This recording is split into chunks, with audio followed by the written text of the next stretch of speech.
Hello ladies and gentlemen, my name is Dan, the voice behind ThatKaitoDan, and welcome to my reaction for the RWBY Volume 6 trailer. But before we get started on all that, just a few things I want to talk about first. Starting off with a huge thank you to every single one of you for helping this channel now reach 4,000 subscribers. I am sincerely grateful for every single one of you who has either subscribed to the channel, left a comment, left a like, or even just watched the video. You guys really do keep me going, and I really do mean that.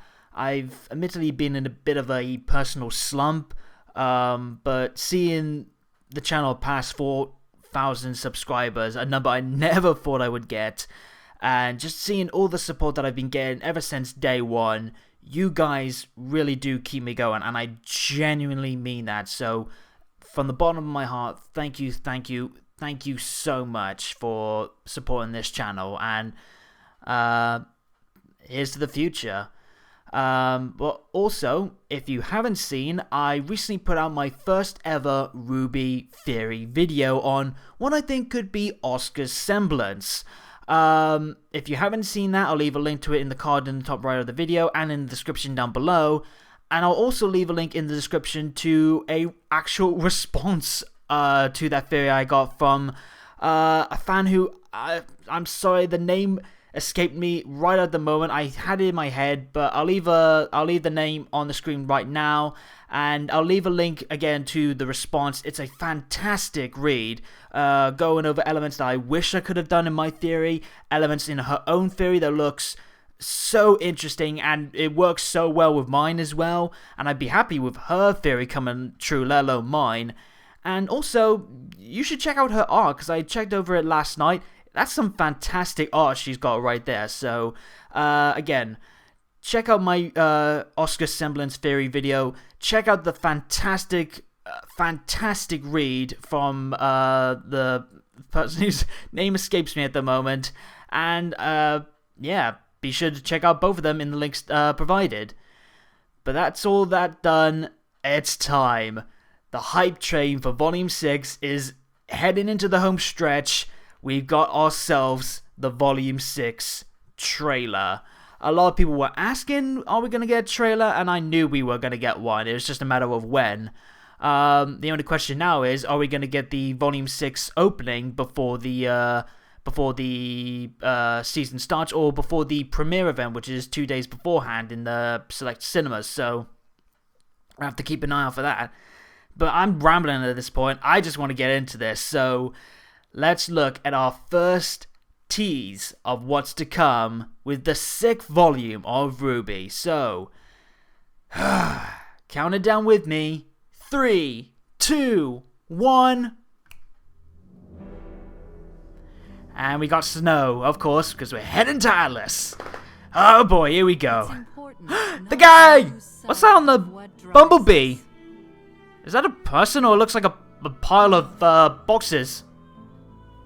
And this is Salem talking as well. Oh, White Fang! Whoa, what the hell? Is that... Who's that? It looks like... he looks like Watts, kinda. Uh-oh. They will be lost to you. Salem's pissed.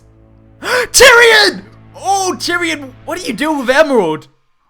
This is simply the truth. Oh, boy. And it's the train! Ruby's dashing through the station! Hey! Oh, whoa, new characters!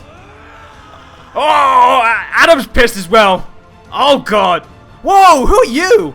Renora! Team attacks with Ruby and Weiss! What's the plan, Ruby? Oh, my God. Sounds like a plan. Sounds like a plan. Oh, my God. That was quick, but damn did it have some stuff in there. Oh my God, that is a way to build up the hype train. That was literally a hype train with Team RWBY, the rest of Ranger, Oscar and Crow, and oh my God. That is oh my God, that is so good. For a minute and like 24 seconds, that was good. Oh my god. Okay, I should have mentioned this at the start, but I'm going to do an analysis of this, but I'll jump to later on after I've had a few good watches with it and I can have a better look at it in detail. So, yeah, beforehand, excellent trailer. I'm so glad I did watch it. It's a fantastic way to build up the hype for this volume, and I'm really looking forward to seeing what this stuff is going to be all about in context. So, yeah, time to jump to the analysis. So, switching over now. So that was a fun watch, huh? But let's waste no time, let's get straight into the analysis. We start off with our first look at the reunited Team RWBY alongside Crow, Oscar, and a mysterious old lady. First off, is no one else gonna help Yang push Bumblebee? I can't imagine it's easy to do so in the snow, let alone with someone else sitting on it. But yeah, we get our first new character reveal, and she kinda looks like a mix of older Katara from The Legend of Korra and Maz Kanata from Star Wars The Force Awakens. The obvious questions now are, who is she and why is she traveling with the gang? My bet is that she's some sort of elder figure from a nearby village, and since we also see that later on that she's on the same train that the gang take, she could be able to help the team out, though that remains to be seen. We don't even know if this is Atlas or not, or if it's just the frozen northern tip of Mistral. I do, by the way, like this lady's mix of typical winter garb and some teched out goggles. And speaking of winter garb, we also see Weiss has her additional leggings and scarf to help beat out the cold. Why no one else is wearing something to help them keep warm is anybody's guess, though the scarf at least is a nice possible tie-in to her grandfather Nicholas, who had a distinct red scarf of his own. We also see that RWBY is currently the one in charge of the Relic of Knowledge, and we see why she's the one in charge of it and not Ozpin or Crow later on. But one other interesting note is the lack of Jean, Nora, and Ren. These three do travel with the gang as we see in other shots in the trailer, but their absence, especially when we later see RWBY among what looks to be the remains of a train crash, is rather unsettling. This is where she seemingly picks up the relic after it got dropped in the incident, but this is also likely where the former Juniper members get split up with the others. Hopefully they're not too badly hurt if at all, but their absence in later shots of the trailer do raise some concerns about their status and their ability to travel alongside RWBY and co. Perhaps they get cut off, or they have to make their own way, or maybe someone's injured and it delays them for a bit until they've recovered. We then jump to RWBY, Crow, Yang, Weiss and Nora all in what looks to be a train station in Mistral, given the similar building structures and motifs and the same stores that we usually see in that same city, as well as the later shot of RWBY semblance speeding her way through some Mistralian looking crowds to seemingly reach a moving train. But while things look bright and chipper here, this definitely isn't the case back at the White Fang HQ, as we see several White Fang soldiers in a bloody heap on the ground. And if we jump forward a bit to the shot of Adam, the dude is screaming out pissed, and I'm willing to bet that he's the reason for the corpses on the ground thanks to a fit of rage after his failure in Mistral. He even looks to have cut down at the throne in anger, and I can totally see Adam going full vengeful anarchy moving forward, to not only get payback on Blake and the others, but also to keep those who speak out against his actions in line, as I reckon these soldiers try to do so before being cut down. Also, on the topic of Blake, we don't see Gira, Kali, Sun, or Ilya, so it kinda stands to reason that those guys are probably staying in Mistral.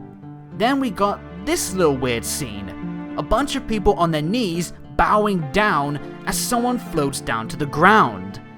Immediately, this kinda looks like Watts, given the similar clothing, though of course I could be wrong. But if it is Watts, why is he flying? The only people that we've seen up in the air like this have been maidens, and Watts is obviously not going to be one of them. So maybe this is some kind of tech of his that's helping him hover, though why that would make people bow down in reverence to him, I'm not sure.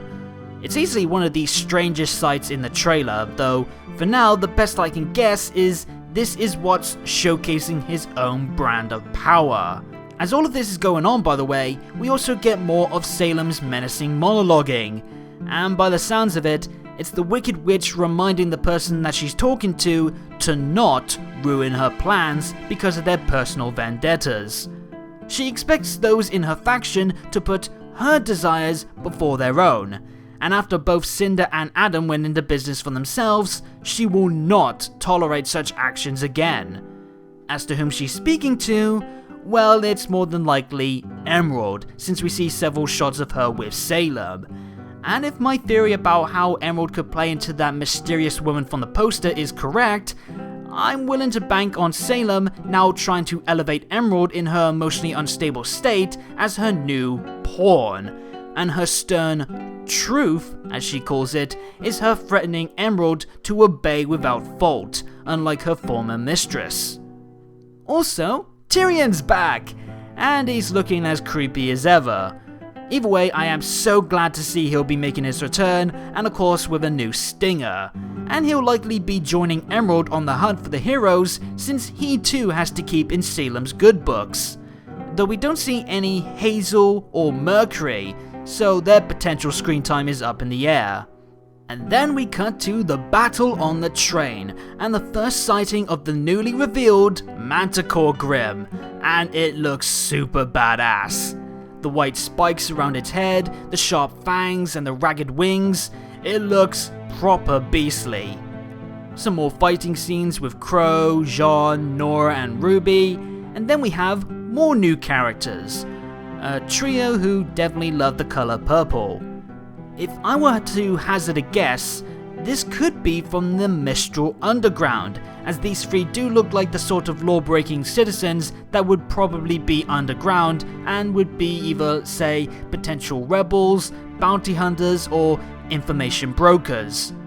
Whoever they are, I do love their designs, and whatever's going down seems to involve some kind of deal being made with this hooded figure on the left, who I can't even attempt to try and identify. Not much else to grasp from this scene since it's about as shady as the meeting itself. Whatever it is, bad things are happening to the heroes regardless, as Oscar looks to be worn down in this next shot, and it's probably from the cold, except the next shot has the RWBY girls looking at him with a mix of shock and anger. Did Oscar or Ozpin do something that caused the girls to defend themselves in response? RWBY's even holding the relic cautiously, so is it something to do with that?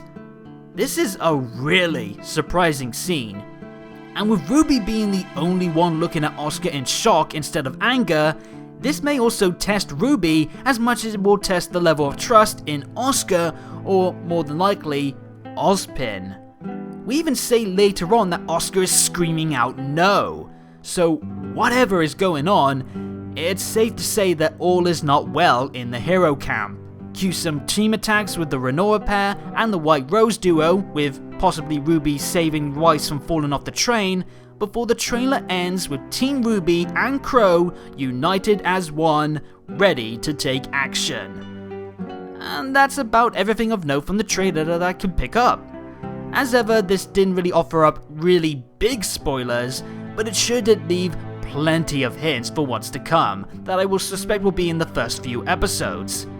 Adam on a rampage, Salem worming Emerald into a more pivotal role with some not so subtle threats, the return of Tyrion, a mysterious floating figure, an equally mysterious batch of new faces, trouble for the farm boy and the RWBY girls, and of course, plenty of high energy and intense fights.